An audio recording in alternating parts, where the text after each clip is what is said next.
La pire décision que j'ai prise dans ma vie, au niveau des affaires, c'est quand j'ai laissé la bottine.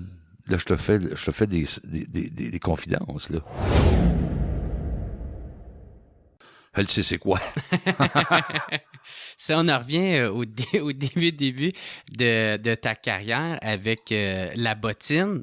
Parce que le premier album, ça a vraiment vendu, ça, là. Il y a eu 50 000 albums de vendus à travers le Canada. On a vendu à peu près 500, 600 000 albums, nous autres, à peu près, en tout. Dans la carrière, c'est ça. Dans la carrière. La bottine, là. Moi, c'est une autre affaire. Moi, je suis arrivé où les albums ne se vendaient plus. Fait que c'est un autre ordre de valeur. Mm-hmm. Mais il y a eu un album, tout comme au Roux de Land, on a vendu 150 000 à peu près. Mais le premier, c'est ça. Le premier, mais nous autres, le premier, on l'avait fait avec Tamanoir, une compagnie de disques qui nous a fourrés. Fait que... Ah non! Ouais. Mais ça... Mais si tu veux expliquer ça, c'était quoi? Oh, ben là, c'était... c'était l'époque, hein. Puis, tu sais, le deuxième, on s'est encore plus fait fourrer avec les épousailles, c'est Gamma. Ça appartenait aux frères Lazare, deux frères. Que si tu rouvrais tu peux y voir dans l'album de Robert Charlebois, Fu Manchu. Il y a une grande photo de famille à l'intérieur, puis tu vois qu'un corps à deux têtes, puis c'est eux autres. Parce qu'il avait fourré aussi Charlebois. Puis c'est lui qui avait fourré aussi, c'est eux autres qui avaient fourré aussi Éric Lapointe. Tu sais, la grosse patente qui est arrivée à Éric Lapointe de ses... Je pense que je lui ai parlé il y a 2-3 semaines. Puis il est en train de refaire l'album qui s'était fait fourrer. Le remasteriser. Pas masteriser, le refaire. Le refaire. Mais pour l'avoir, tu sais, mais ça c'est fréquent, ça. Tout le monde s'en fait fourrer. À vos époques, c'était ça aussi, là, tu sais, parce que c'est pas la première fois que je l'entends. Non. Même les colocs aussi, ça les colocs, ça a été la même affaire. Ouais. Mais si tu veux, ça te dérange de parler, c'était quoi, qu'est-ce qui s'est passé? Parce que sans rentrer dans les détails, mais... Non, mais il y a bien de changements. Le premier disque, ça s'est perdu dans les affaires. Là. À un moment donné, on l'a racheté, je pense. On l'a eu. Mais de toute façon, moi, je les ai toutes perdues. Quand je laissais la bottine, j'ai toutes laissées. Moi, il n'y a plus rien à moi. Fait que... t'as vendu tes parts? Non, je les ai perdues. Ça veut dire quoi, la pire décision que j'ai prise dans ma vie, au niveau des affaires, c'est quand j'ai laissé la bottine. Là, je te fais des confidences, là. C'est d'avoir lâché la présidence de la compagnie. Mais j'étais trop malade. J'en pouvais plus. T'es en dépression? En dépression. Ouais. Puis ça a parti, fait que là, moi, je suis même plus propriétaire de rien. De toute l'époque bottine. Fait que... Mais le deuxième disque, là, je me rappelle plus, c'est qu'à un moment donné, on avait eu un producteur qui nous avait... qui finançait dans le studio. Puis c'est en studio qu'on a su que le producteur s'était poussé en Afrique, là, en tout cas. Puis là, on se retrouvait avec un album, puis on avait pas... nous autres, on se voyait pas producteur, tu sais. On était pauvres, tu sais. Puis en fin de compte, on avait été voir Gamma, puis avec le frère d'un des musiciens qui disait « Hey, il cause son français, il doit avoir de l'argent. » Et si, bon. Puis là, il nous a... C'est la fois dans ma vie où ce que j'ai signé pour l'éternité dans l'univers.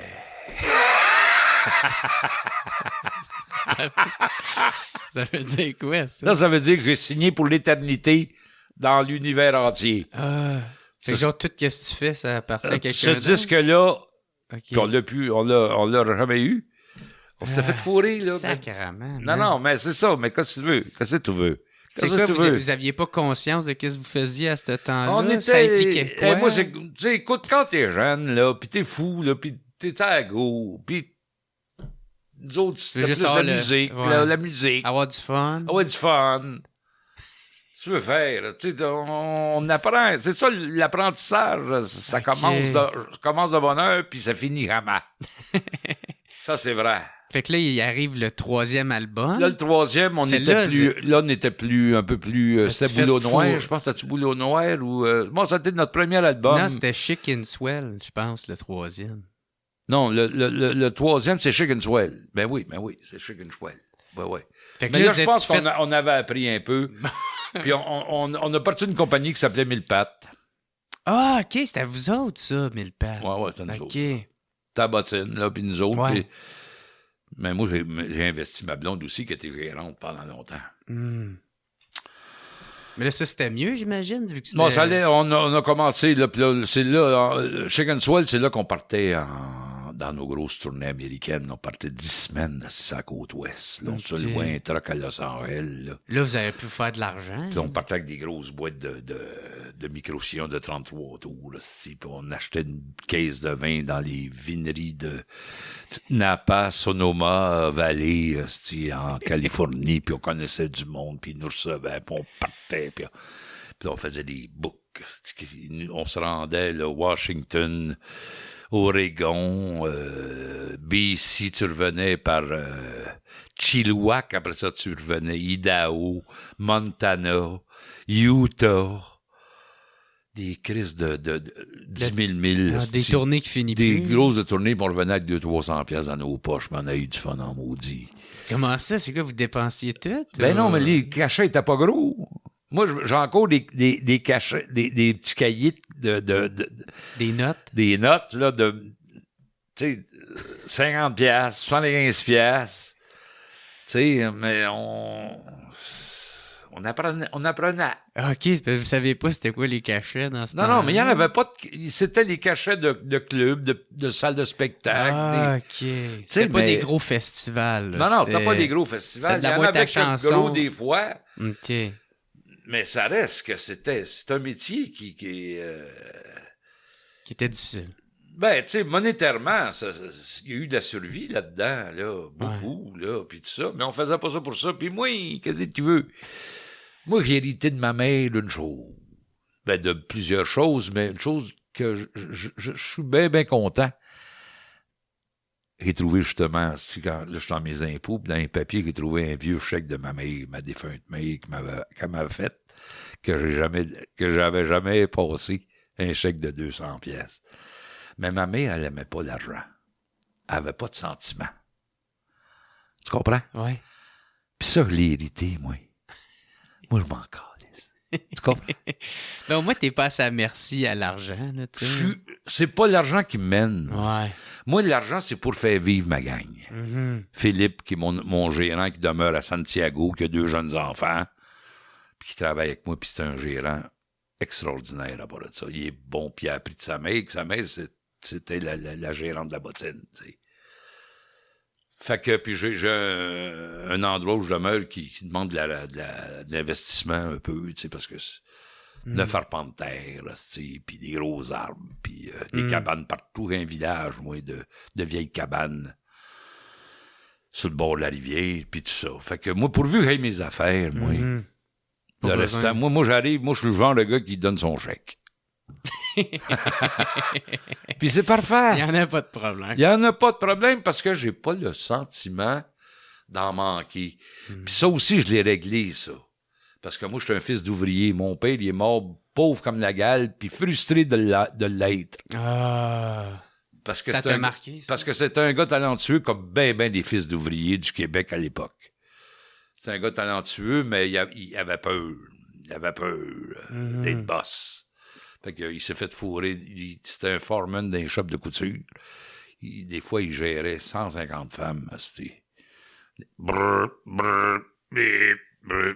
Puis tout le monde, toutes les femmes avaient des radios transistors, puis il n'y en a pas une qui écoutait le même poste. Fait que t'avais une maudite cacophonie ici dans le shop. J'allais le chercher, moi, après l'école. Puis il a été vendeur de chaussures aussi, puis c'était un vendeur de chaussures. Dans le temps, c'était beaucoup plus développé, la chaussure, puis c'était un vrai vendeur de chaussures, élégant, poli. Puis les femmes l'aimaient. Mais il est mort pauvre. Puis c'est encore là, ça t'a marqué, ça? Puis encore là, je dis, ce qu'il y a de plus précieux que mon père m'a laissé à sa mort, c'est sa pauvreté. Pas un fils à papa, moi. Je l'ai faite, ma chance. Pas tout seul, j'ai été aidé, mais tu sais, c'est toutes des valeurs importantes, ça, dans le fait de... Qui a façonné ta personnalité. Ouais, mais aussi qui m'a amené une vision qui est exact. C'est le sentiment, ça, puis c'est de l'analyse de tout ça. C'est ce qu'on en retient qui est important. Mais d'être capable de retenir aussi. D'être capable de... Tu sais, comme là, je suis capable de te parler, tu me poses quasiment pas de questions, mais je suis capable de l'emmener, mon cheminement, moi, par rapport à des valeurs comme ça. Là, tu comprends? Oui. Fait que là, t'es en tournée aux États-Unis, puis c'était comment, ça? C'était quel souvenir t'en tires? Ah, ben là, c'était... Cet extrait est une présentation de Matelas Enzo. Matelas Enzo est une entreprise québécoise. Le nom Enzo provient du prénom de son fils, le fondateur Gabi Hamel. Tous leurs matelas et lits sont 100% neufs et fabriqués au Québec et au Canada. Leurs produits sont tous garantis de 5 à 15 ans. Moi, je viens justement de m'en pogner un, puis mon seul regret, c'est que je l'ai pas fait avant. Fait que faites pas comme moi, puis allez vous en chercher un tout de suite. Ils sont rendus maintenant avec 4 magasins. Victo, Drummond, Saint-Hyacinthe, Sherbrooke. Niaise pas, puis pour ton nouveau matelas, choisis Matelas Enzo.